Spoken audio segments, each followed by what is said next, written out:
Amen. Regarde les siècles. Les premiers siècles, c'est au pluriel. Et les deuxièmes siècles, c'est toujours au pluriel. Bon, ça fait combien de siècles? Ah, acclame le roi des rois, le seigneur des seigneurs. Acclame, acclame, acclame. Alléluia. Oh, merci Seigneur. Alléluia. Amen. Au siècle des siècles. Tu vas changer ta position d'adorer l'Éternel et cela changera ta situation. Change ta position d'adorer l'Éternel et cela changera ta situation. Change ta façon d'adorer l'Éternel et cela changera ta situation. Amen. Vous connaissez le secret de l'élévation? C'est descendre devant Dieu. Et plus on descend, on se prosterne devant Dieu, plus le Seigneur vous élève. Ouh! Aïe, ce n'est pas bien compris, je reprends. Amen. Amen. Amen. Connaissez-vous le secret de l'élévation? Plus vous descendez, c'est-à-dire vous vous prosternez devant l'Éternel, plus il vous élève. Amen. Plus vous vous prosternez devant l'Éternel, plus il vous élève et vous donne la victoire sur votre situation. Wouh! Amen. Alors je comprends que si je vais avoir la victoire par rapport à cette situation qui est en train de durer longtemps dans ma vie, je dois apprendre à me prosterner, prosterner devant l'Éternel. Et quand je me prosterne, lui qui est assis sur le trône, il m'élève au-dessus de mes difficultés, il m'élève au-dessus de mes situations, il m'élève au-dessus du célibat, il m'élève au-dessus de la stérilité, il m'élève au-dessus des nations. Amen. Ouh! Amen. L'élévation est pour ceux-là qui s'humilient devant l'Éternel. C'est pourquoi il dit lui-même dans sa parole, l'humilité précède la gloire. C'est-à-dire, si vous voulez être élevé, humiliez-vous. Oh, c'est simple, n'est-ce pas? Amen. Mais on doit connaître ça, n'est-ce pas? Amen. Oh, quelqu'un dit merci Seigneur. Merci Seigneur. Merci Seigneur Jésus. Merci Seigneur Jésus. Alléluia.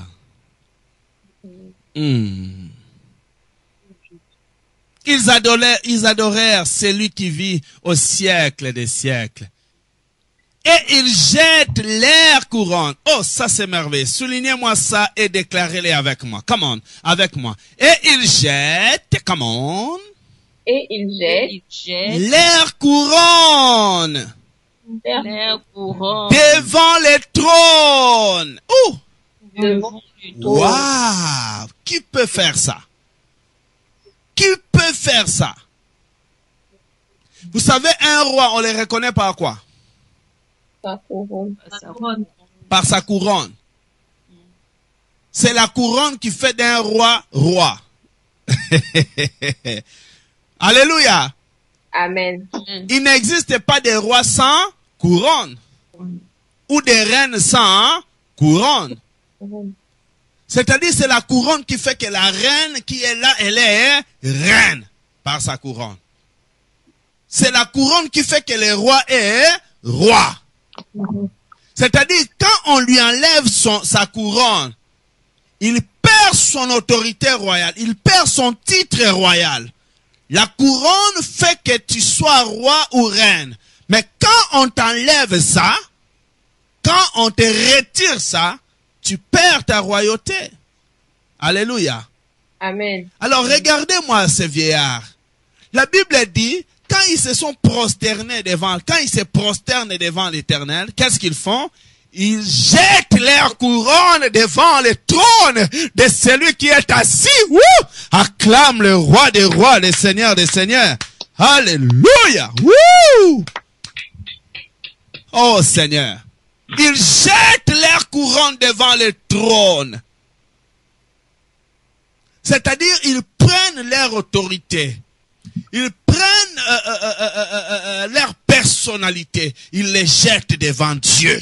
Il dit, Seigneur mon Dieu, quel que soit mon grade, quel que soit mon rang social, quel que soit ce que je suis dans la vie, quelle que soit la façon que je suis habillé, je jette tout ça devant toi, parce que sans toi, je ne suis pas roi, sans toi, je ne suis pas président, sans toi, je ne pouvais pas être premier ministre, sans toi, je ne peux pas être ministre de Dieu, sans toi, je ne peux pas être pasteur. Je m'humilie sous tes pieds, je jette mon couronne devant toi. Toi monte, toi sois élevé, Adonai. Sans toi, je ne peux pas être modérateur. Être modérateur ou modératrice, ce n'est pas un titre, ce n'est pas une raison de s'enorgueillir, mais ça nous pousse à jeter tout cela devant le trône de Dieu. Alléluia! Amen.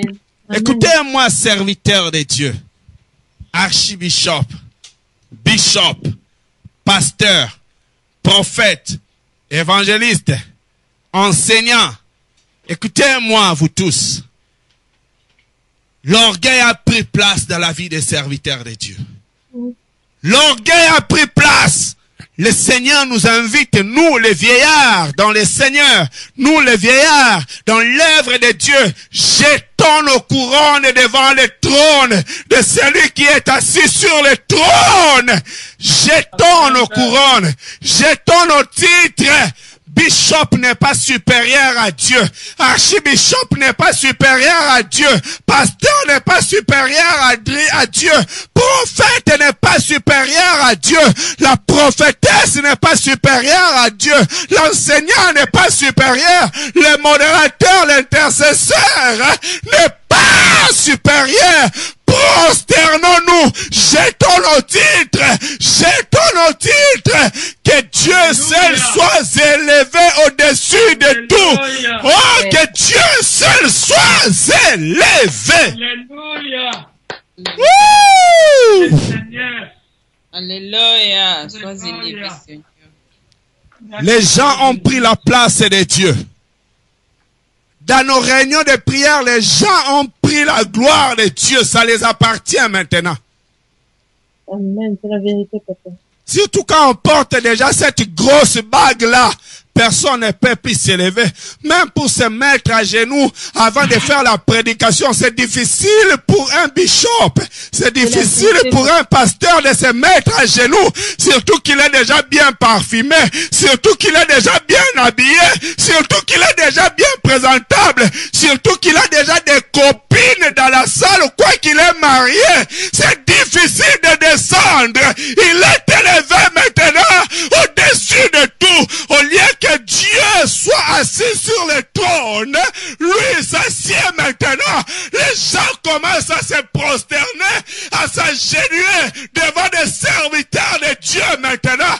Les gens commencent à se mettre à genoux au lieu que les gens se prosternent devant l'Éternel. Oh, serviteur de Dieu, servante de Dieu, descends! Descends! Descendez. Descendez. Descendez. Descendez. Descendez. Tu as beaucoup monté là. Descends. Descends, descends, descends, descends. Oh, tu es trop élevé, trop élevé, trop élevé. Oh, trop élevé. Descends, descends. Oh. Écoutez mes enfants spirituels. Écoutez mes enfants. Écoutez les disciples de Jésus. Écoutez. Écoutez. Dans ta vie, si tu veux que le Seigneur soit toujours avec toi, ne prends jamais sa place. Un conseil en or. Amen. Amen, c'est la vérité. Amen. Apprendre et à ne pas laisser. Ah, je crois. Amen. Apprendre et à ne pas laisser. Amen. Amen. Ne prends jamais la place de Dieu dans ta vie. Alléluia, Seigneur. C'est très dangereux de prendre la place de Dieu. Avant que je prie pour toi, donne d'abord l'offrande. Avant que je puisse prier pour ta guérison, donne d'abord les sacrifices.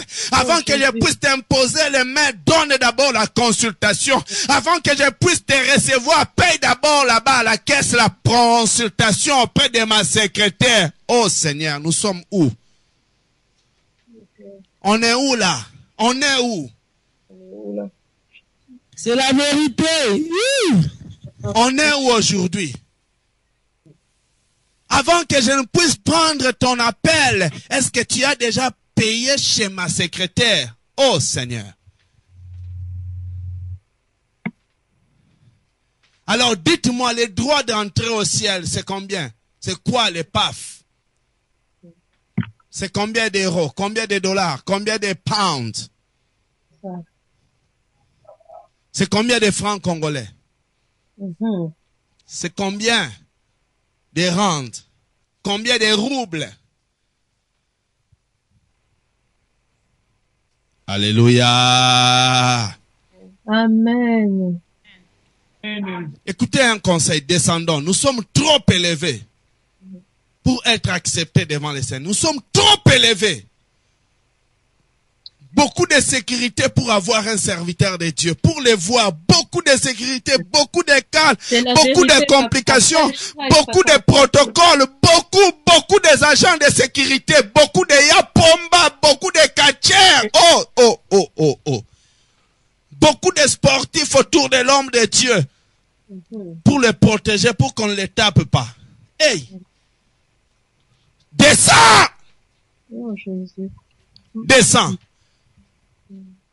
Regardez les 24 vieillards. Nous n'avons même pas leur niveau. Nous n'avons même pas le niveau des 24 vieillards. Mais eux, ils enlèvent leur couronne. Ils jettent devant l'Éternel. Ils enlèvent leur couronne. Ils jettent devant l'Éternel.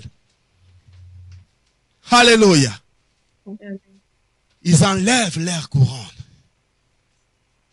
Ils jettent devant l'Éternel.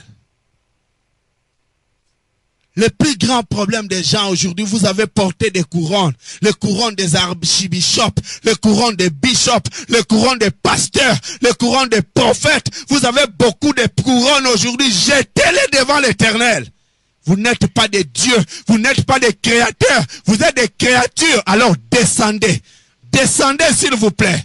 Vous êtes trop élevés pour paraître devant l'Éternel. Vous êtes trop élevés. Descendez. Descendez. Alléluia. Prêche, pasteur. Descendez. Amen. Descendez. Vous allez voir les serviteurs de Dieu. Ils commencent à montrer même des griffes. Quand ils prêchent, ils montrent. Regardez. Oh Seigneur mon Dieu. Oh. Ça, ce n'est pas une sainte réunion. Ça, ce n'est pas une sainte réunion. Ça, ce n'est pas une sainte réunion. Quand on prêche, on doit faire pour attirer l'attention. Puisqu'on a une belle voiture, tout le monde doit voir ça. Non, ce n'est pas ça qui fait de nous des serviteurs de Dieu. D'ailleurs, nous sommes appelés serviteurs, c'est-à-dire nous sommes des domestiques. On doit descendre. Nous sommes là pour servir les autres, pour servir l'Éternel. Jésus lui-même nous a donné l'exemple. Il a lavé les pieds de ses disciples. Jésus a lavé les pieds des disciples. C'est-à-dire, il a touché la partie la plus sale du corps. Alléluia. Amen. Malgré leur poussière, vous savez, les disciples, quand ils se déplaçaient avec leurs sandales, ils avaient beaucoup de poussière. Alors lui, il a préféré toucher ça. Et il nous dit, si nous voulons être grands, nous devons nous humilier. Mais nous avons changé l'évangile, surtout nous les serviteurs de Dieu. Nous avons changé l'évangile. Au lieu d'être petits, nous sommes trop grands. Alors quand on est trop grand, on tombe. C'est pourquoi il y a beaucoup de chutes dans la vie des serviteurs de Dieu. Parce que nous sommes trop grands. Nous voulons être trop élevés. Nous voulons être plus élevés que Dieu. Plus élevés que les 24 vieillards. Plus élevés que Jésus lui-même. Oh. Est-ce que vous voulez que je vous dise quelque chose? Amen. Regardez les jours qu'on est venu arrêter Jésus. Celui qui a vendu Jésus, vous savez c'est qui? c'était un apôtre.